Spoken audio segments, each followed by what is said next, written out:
Hey everyone! Want to translate Armenian text to English or any language instantly? In this video, I'll show you super easy ways to do just that, whether it's a website, a text snippet, or on your device. Let's get started. Method 1. Translating an entire website. If you'd like to translate a whole website, here's a simple way to do it. Open your preferred web browser, like Google Chrome. Head to the website you wish to translate. In the top right corner, click on the 3 vertical dots. In the drop-down menu, select the Translate option. Now, a small dialog box will appear. Click the 3 vertical dots in this dialog to choose your desired language from the list. And just like that, your website is translated. Method 2. Translating a paragraph or section of text. For shorter text, here's an easy solution. First, copy the text you want to translate.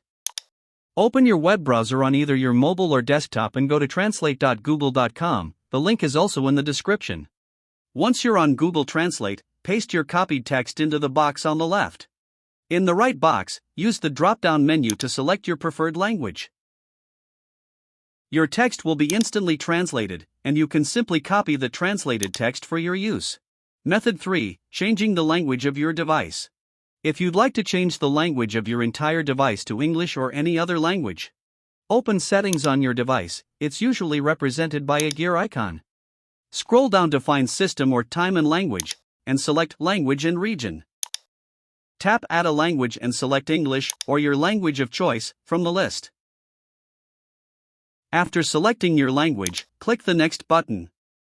Now you can install it to use your selected language on your device. And there you have it. Your device's language is now changed. Congratulations! You've unlocked some simple yet powerful techniques for translating text and switching the language on your device.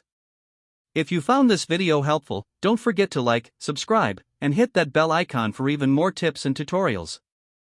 Thanks for watching.